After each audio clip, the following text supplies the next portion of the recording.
Halo teman-teman semua, selamat datang kembali di channel YouTube saya. Pada kesempatan sore hari ini, saya akan berbicara dengan topik yang cukup sensitif dan sulit ya. Dilema juga kayak gitu. Judulnya bercerai dengan NPD. Jelas ini pertanyaan klasik yang tentunya sulit dijawab karena gimana pun hubungan dengan NPD di dalam ranah pacaran itu akan beda jauh banget dengan kalau konteksnya sudah menikah. Nah, sebelum kita bahas lebih detail tentang tema ini, kita harus mengetahui hal-hal berikut ini.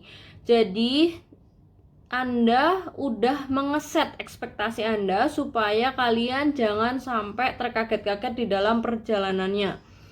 Yang nomor satu, yang wajib kita ketahui, misalkan dalam posisi yang sulit, bercerai dengan seorang NPD, jangan berharap perceraian itu mulus, lancar,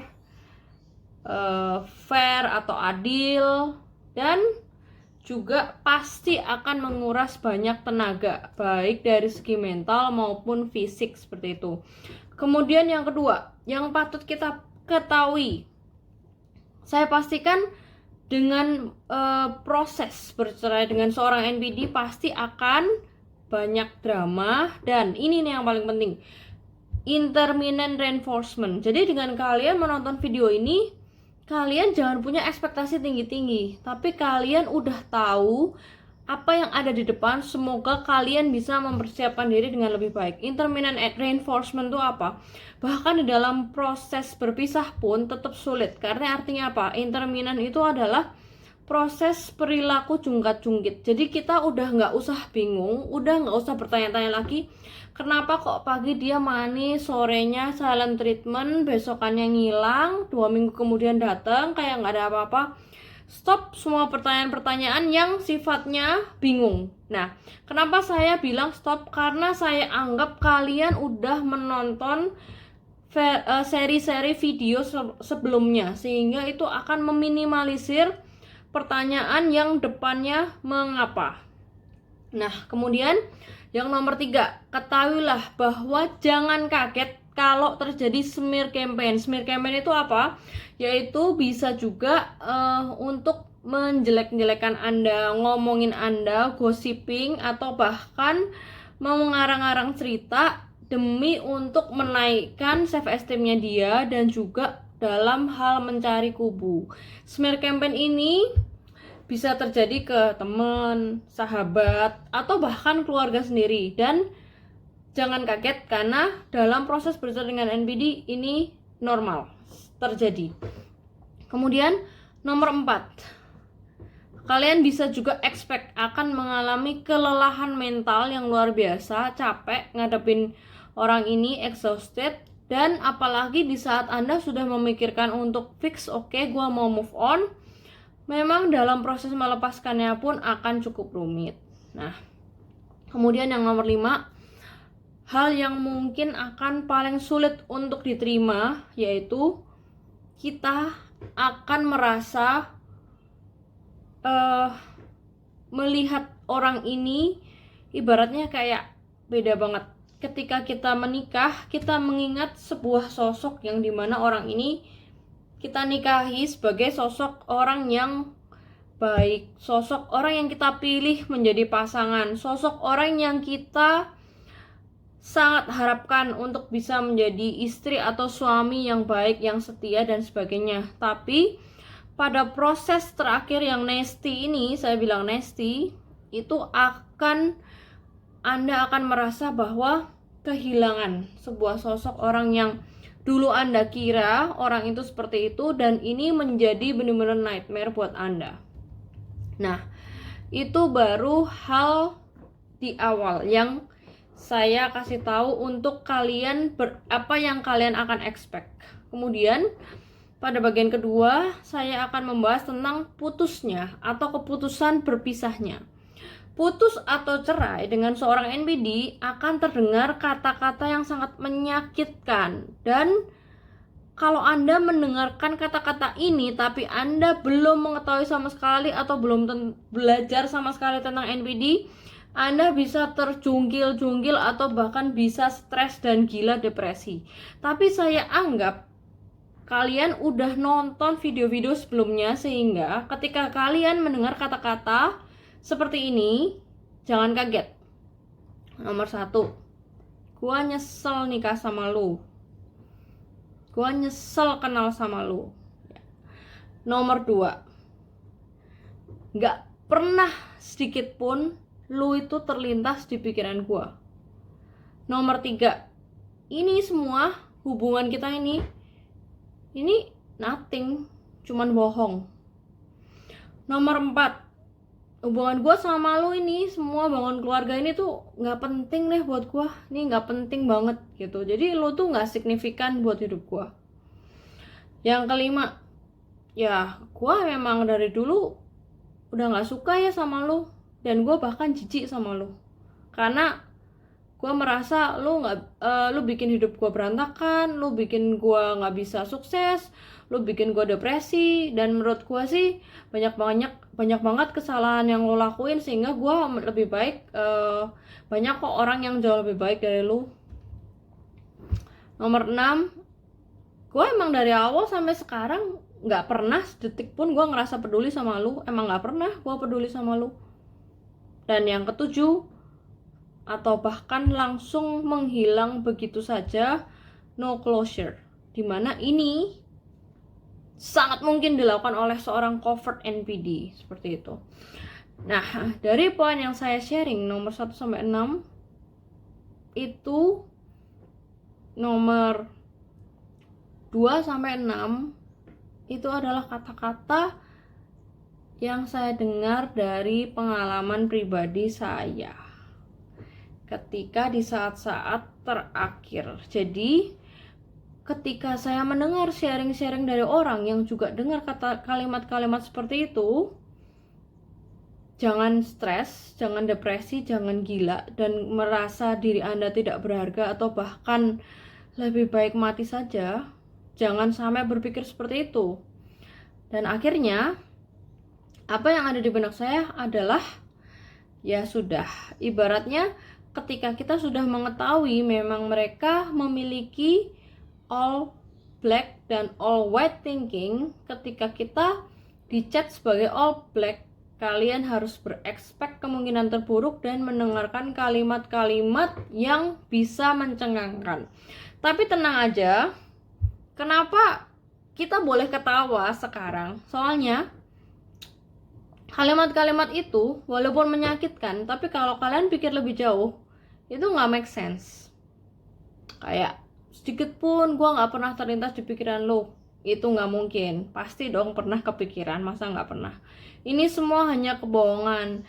Ya pasti dong kalau misalkan yang kebohongannya sesuai dengan agenda lu, ya lu bohong. Tapi kalau misalkan apa yang udah jelas-jelas di depan mata, ya tentunya lu juga mengambil asas manfaat yang tentunya menguntungkan buat dirinya. Ini semua nggak penting. Ya memang benar, dari semua yang lo anggap memang gua nggak penting, tapi orang lain nggak penting, karena semua orang mereka melihat sebagai suplai aset perkakas. Jadi jangan sampai down ketika kalian putus atau cerai sama NPD dengar kata-kata kayak gitu. Kemudian di dalam prosesnya kita bisa saja merasakan ketakutan, karena ketika kita dengar kata-kata itu merupakan jati diri dia yang asli, yang selama ini ditutup oleh topengnya. Kita bisa aja kaget, kita bisa aja shock ngelihat narcissistic rage gitu. Setelah mengetahui ini, kita justru bisa percaya bahwa oh memang ternyata orang ini disorder. Dan kita bisa juga nggak percaya atau bahkan bisa menerima atau bahkan merasa mendinai diri kita sendiri. Karena banyak dari case yang setelah diomongin kata-kata sejahat itu tadi aja masih bolak-balik lagi. Karena apa? Kita yang empatetik akan menghibur diri kita dengan ya mungkin dia cuman kilaf, Ya mungkin dia cuma ngilang sebentar, ya mungkin dia ngilang sibuk kerjaan. Tapi bagi dalam ranah psikologis seorang NPD, itu semua adalah power and control untuk mengontrol supply-nya. Kemudian case datang dan pergi seenaknya itu juga sebenarnya sangat efektif untuk melakukan power and control. Dan ketika kembali bersikap normal, seakan-akan nggak terjadi apa-apa kan. Nah, ketika Anda akan dilanda kebingungan yang parah, di saat bersamaan juga, mungkin kalian lagi proses mau pisah atau mau divorce gitu ya, di saat bersamaan ini pula, dia udah punya backup, udah punya supply lain, yang supply-nya itu lagi di fase love bombing kayak gitu. Nah, kemudian sedikit sharing tentang pengalaman saya nih dengan NPD yang tipe covert ya. Mereka itu gini, hampir semua NPD ya, hampir semua orang yang udah nikah gitu ya, mau cerai, gampang, yaudah kita cerai aja, kita putus aja. Itu sering banget diomongin sama orang NPD, ngomong aja gampang gitu. Tapi ternyata tahu nggak, kenyataannya, realnya, menurut hasil survei, yang bisa benar-benar meninggalkan dan take action untuk living itu adalah supply atau korban. Kalau ngomong mah ngecap aja, emang NPD sering banget ngomong putus, gampang pergi, bye-bye segala macam. Tapi ketika mereka melihat kita sebagai supply, yaitu mereka akan balik lagi dan acting kayak nggak terjadi apa-apa. Acting nggak terjadi apa-apa. Apalagi kalau masih banyak asas manfaat yang mereka bisa dapatkan. Sehingga untuk merenggut jati diri kita kembali, harga diri kita kembali, yang harus take action yaitu apa? Ya, supply-nya atau korban. Dan kalau misalkan kita terus berada dalam wahana itu, jangan berharap untuk mereka, oh nanti bakal berubah, oh nanti bakal sembuh. Nah, biasanya itu yang membuat supply atau korban akan bertahan jauh lebih lama lagi. Nah, seperti itu. Jadi dengan adanya pergi, datang, ada supply lain, ya akhirnya mereka nggak akan merasa apa-apa karena ya tadi empatinya nggak ada. Kata-kata kunci di sini yang perlu saya garis bawahi dengan putus atau cerai dari NPD yaitu satu, pasti mendadak. Kedua, tiba-tiba, dan memastikan kehancuran yang optimal kepada korban. Artinya semakin lemah korban atau supply-nya ini, makanya semakin mudah ditonton. Di dalam prosesnya juga bercerai dengan NPD, kalian bisa berekspek atau mungkin akan terjadi apa? Tontonan yang kontras. Ketika Anda down, ibarat sudah nggak punya semangat lagi untuk hidup. Nah, di satu sisi NPD akan memperlihatkan apa? Power. Nih, gue udah dapat supply baru, gue udah punya backup, gue bahkan udah tahu mau tinggal di mana, atau bahkan gue udah mau langsung nikah lagi, dan supply itu udah berjentreng nungguin gue. Ini sering dilakukan oleh seorang NPD karena yaitu tadi, ketika kalian masa-masa aftermath yang pusing dan stres itu, ya mereka sedang nge-grooming next supply gitu. Kemudian topik selanjutnya yang berkaitan dengan finance atau keuangan, karena judulnya bercerai dengan NPD pasti ada hubungannya dengan yang namanya finance gitu. Jadi kalian jangan expect akan mulus, lancar. Nah, karena akan menemukan banyak kejanggalan-kejanggalan, dan juga kalau terlalu ngarep bakal adil. Nah, dalam hal ini kalau berhadapan dengan seorang NPD memang berat gitu ya. Saya bilang untuk adil itu berat karena ketika kondisi korban yang lemah, yang udah down, apalagi yang udah dari dulunya dikontrol, apalagi dikontrol dari segi finance, itu mereka akan sengaja membuat pasangan ini tergantungan gitu ya. Ketergantungan apa? Dengan finance-nya, dengan penghasilan bulanan, dan dengan berbagai lika-liku kondisi di mana setiap keluarga pasti beda-beda kondisinya. Seperti itu. Jadi itu yang kalian harus expect, bahwa pastikan kalian memiliki langkah-langkah yang tepat, pastikan kalian persiapkan dari segi finance secara matang. Kemudian topik selanjutnya yaitu tentang anak-anak. Bisa juga ada yang disebut using the kids. Using the kids itu apa? Dalam proses bercerai dengan NPD, kalian juga perlu menimbang urusan dengan anak. Sangat mungkin mereka menggunakan anak ini sebagai flying monkey. Nah, jadi ibaratnya bakal complicated gitu bercerai dengan NPD. Kemudian dari sharing kali ini, terus gimana kita harus ngadepinnya gitu? Tipsnya apa gitu? Kita kalau mau cerai, mau pisah sama NPD itu gimana? Tidak segampang itu ngomong cerai, tidak segampang itu kita pisah, tapi yang jelas. Nomor 1, pertimbangan faktor anak.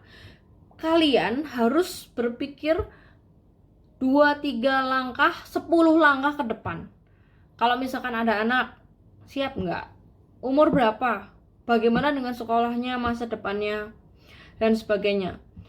Nomor 2, pikirkan faktor tempat tinggal. Pastikan Anda jangan ibaratnya melakukan suatu hal yang terlihat mudah tapi ujung-ujungnya bodoh gitu.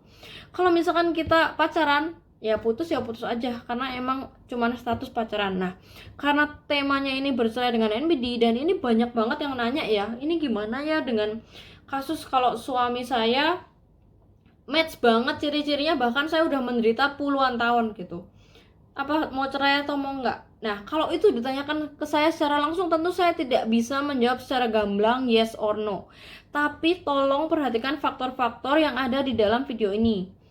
Faktor anak nomor 1 tadi, faktor tempat tinggal, apakah kalian siap? Pasti. Apakah kalau misalkan nanti cerai mau tinggal di mana? Nomor 3, faktor finansial, apakah kalian punya pekerjaan tetap? Apakah kalian punya penghasilan tetap? Itu pasti menjadi pertimbangan. Nomor 4, faktor keluarga. Pahami keluarga, situasi Anda, latar belakang keluarga, status sosial, nah itu seperti apa. Nomor 5, tekanan sosial, apakah Anda siap? Siapkan hati untuk adaptasi secara sosial. Dan juga nomor 6, faktor agama, siapkan mental dan hati untuk segala resikonya yang berhubungan dengan hal-hal tersebut, di mana itu sangat berpengaruh ketika statusnya sudah menikah. Pastikan tidak gegabah sebelum menimbang segala hubungan yang akan diputuskan, sebab akibatnya apa. Karena ketika saya menjawab pertanyaan untuk pisah atau cerai dan hubungannya suami istri, tidak semudah itu saya ngomong harus no contact atau bahkan langsung kabur gitu aja. Tapi enggak, saya juga ingin kita harus lebih smart dan jangan sampai ketika kita pisah pun terus kita tambah menderita dan tambah sengsara gitu. Kalau misalkan merasa memang istri atau pasangan Anda yang udah Anda nikah ini NPD, ya betul, pasti terlintas. Kalau pisah akan lebih bahagia nggak? Saya bilang kesempatan untuk lebih bahagia lebih banyak. Untuk ketemu orang baru yang lebih baik pasti lebih banyak. At least ketemu yang normal, chancesnya pasti lebih besar. Bener. Tapi jangan lupa yang tadi, pikirkan faktor-faktor yang berhubungan kental. Nomor 1-6 tadi, mengingat ini adalah hubungan suami istri bukan pacaran. Tapi kalau misalkan memang kalian ketemunya dengan malignant NPD, ini pendapat personal saya, ya memang lebih baik pisah. Karena sudah tidak ada poin positif sedikit pun untuk mempertahankan sebuah hubungan dengan seorang NPD yang jenis malignan. Kalau Anda figure out atau tahu bahwa pasangan Anda memang benar-benar NPD match, kalau Anda punya pilihan lebih baik dan pasangan Anda itu memang benar match NPD, ya boleh dijadikan pertimbangan. Siapkan exit strategi yang terbaik, yang matang, sambil mempertimbangkan faktor-faktor di atas. Kira-kira ini yang bisa saya sampaikan dari judul video yang judulnya bercerai dengan NPD. Dan cukup menjawab pertanyaan-pertanyaan yang selama ini bingung, baiknya cerai aja langsung atau gimana. Nah, tentunya banyak hal pertimbangan dan tidak semudah no contact yang diterapkan dalam hubungan pacaran dengan seorang NPD. Kalau masih mau diskusi sama saya, bisa di sini @unsecret.narcissus. Semoga video ini bermanfaat dan sampai jumpa di video selanjutnya.